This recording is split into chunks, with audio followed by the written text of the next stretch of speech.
there. Good morning, everyone from Brooklyn. Sorry I couldn't be there in person. I had a bit of a flight snafu. So let me talk through quickly some of the core questions that we're looking at LO3 Energy. Next slide, please. So to be or not to be connected to the utility grid, that's really the question. That hasn't really been an option in the past. It might not be a real option in the near future, but it's becoming more and more real every day.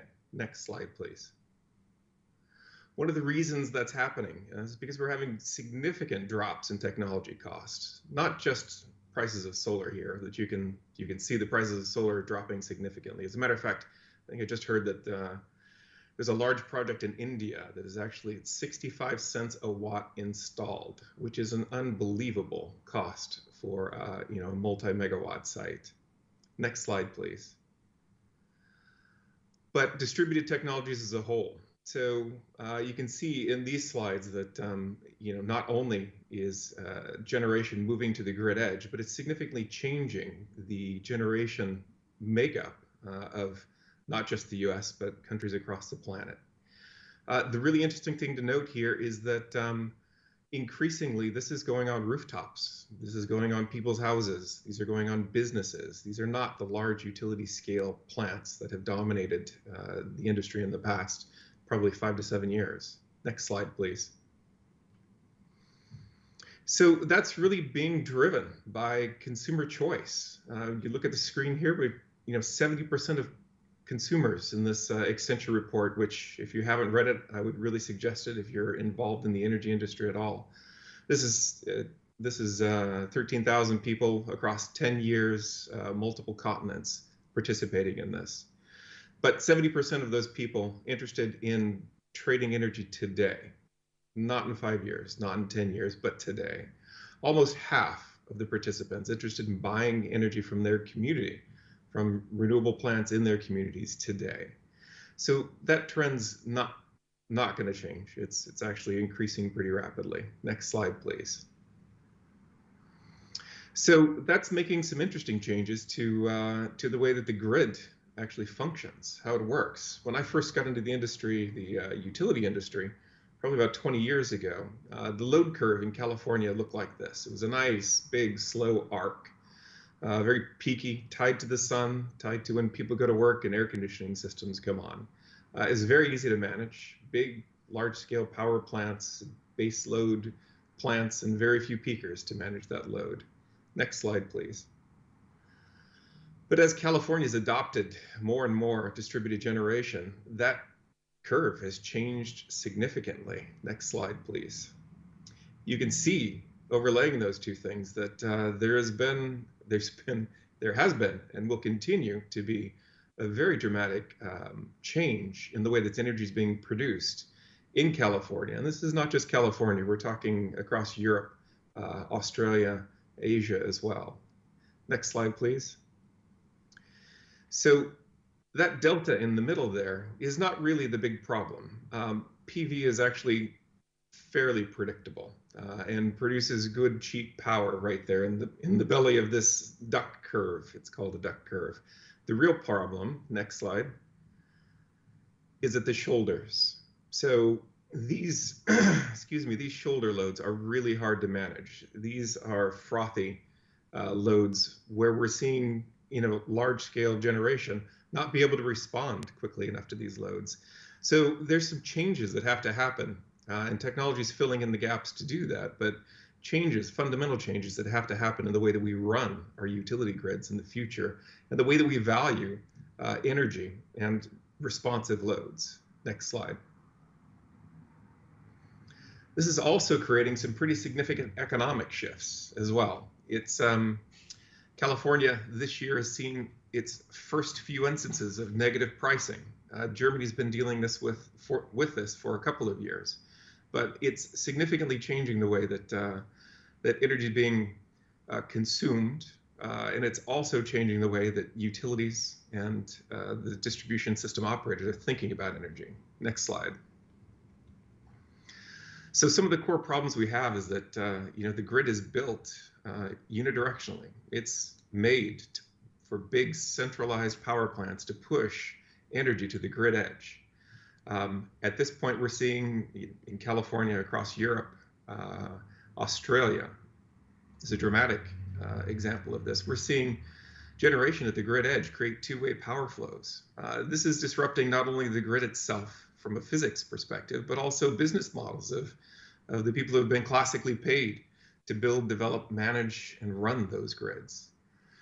And those business models, because of the way the economy works, are locked into a regulatory frame. We're talking about large regulated monopoly utilities that aren't allowed to rapidly change business models to match the speed of what technology and innovation are doing. And again, this is really being driven by prosumers, people that are interested in producing, consuming, and now selling and trading their own energy across the market. The biggest problem of all, though, is the fact that it's really hard to broadly coordinate distributed energy resources at the grid edge. Using systems that we have today, we're not going to be able to manage billions of grid edge devices and manage those loads on the shoulders of the duck to be able to actually functionally manage a utility grid. Next slide. So what we're going to see is some significant changes in the way the grid is architected to the future.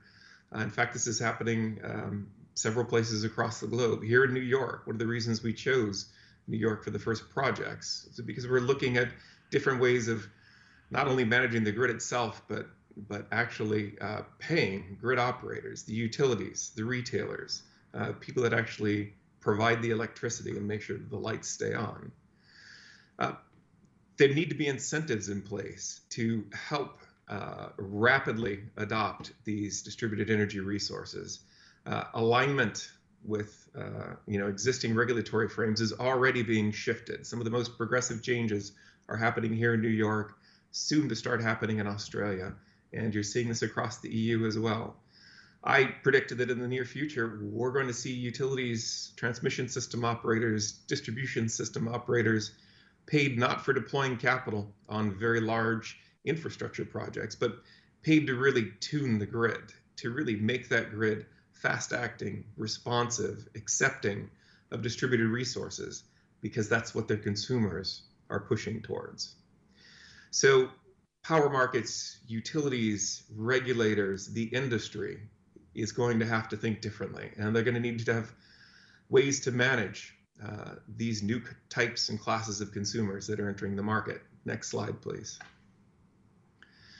So what LO3 is working on is a transactive energy platform.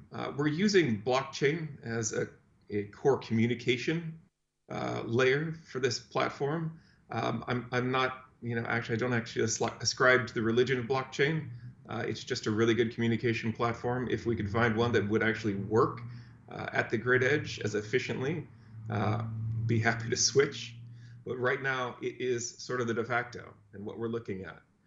So not just peer-to-peer trading of energy, but actually managing utility grids across this platform, allowing for the very efficient transaction of load, storage, and generation between consumers and prosumers alike across this grid, and recognizing the full value stack of energy. It's not just the commodity, it's not just the electricity, the ancillary services, the grid services, the voltage services that come along with that.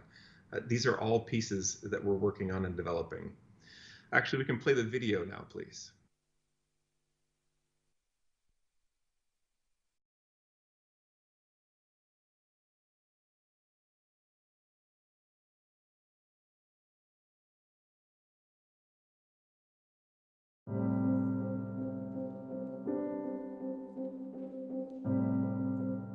A single block in Brooklyn is pretty self-sustaining. We rely on each other. I don't have to go far to get what I need. It's a place where I raise my family, where my kids go to school. Our community really provides the foundation of our lives. There is a constant interaction and exchange with those around me. Even though we share all of these products and needs with our neighbors, the one thing we haven't been able to share is the one needed to make any of it happen: energy. The microgrid A power system in miniature is changing the way we think about community and how we can interact with our neighbors. Using a network of community solar panels, it strengthens the infrastructure, providing additional power generation, storage, and transactions between households.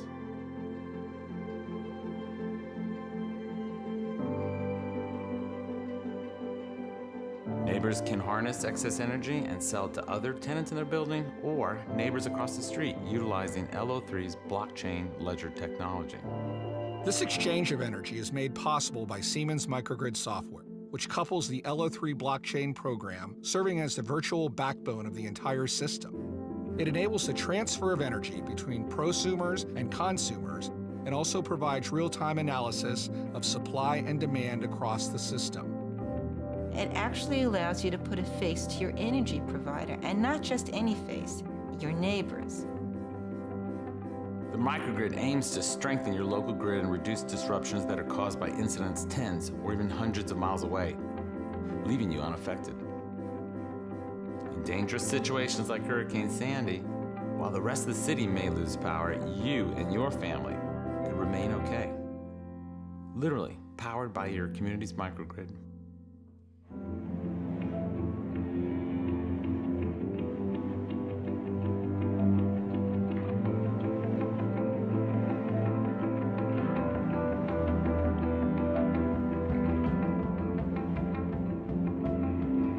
Community is redefined every generation. How we interact with one another is constantly evolving. This technology is bringing something fundamental to the neighborhood. And with software that makes the whole microgrid smarter, Siemens is working with LO3 to help neighbors across America control their own energy and their future.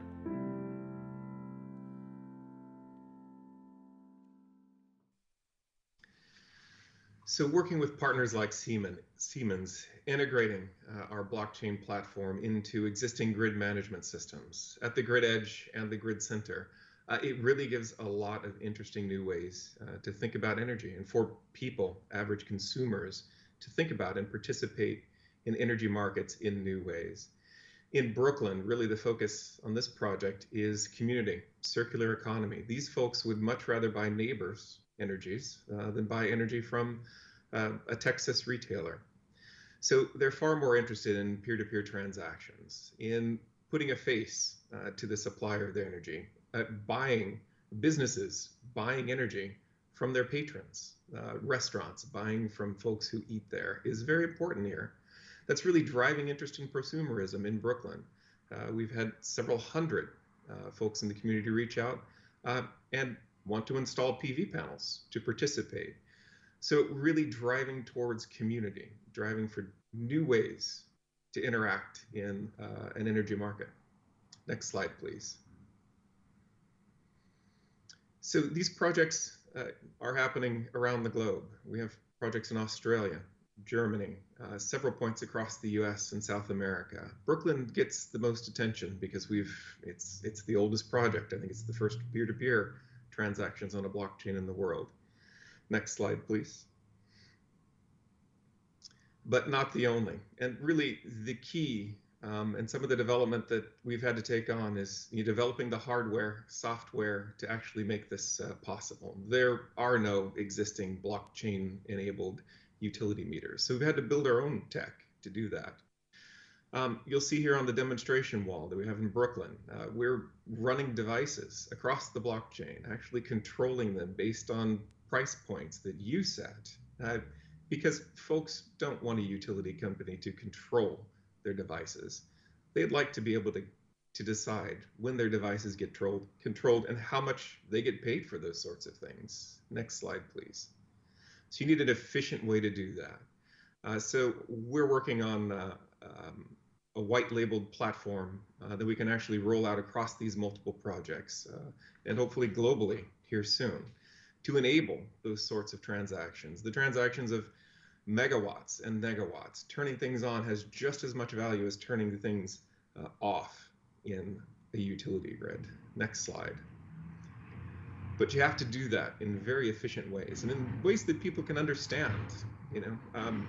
Just the idea of how much I'm willing to pay for the energy sources that I want being able to choose between the fuel sources and know that you're getting the electricity from the fuel source that you want. If you don't want to buy coal-fired energy, you don't have to buy it. If you don't want to buy expensive green energy, you don't have to buy it across the platform. It's about choice, really. The ability to enable your devices to sell the benefit and value of managing those grid edge fluctuations, those shoulders of the duck curve, and really be paid for that. Simple ways to interact with batteries. How much do I want to keep in reserve for myself, and how much do I want to leave open for the market for ancillary services or to sell clean energy? Next slide, please.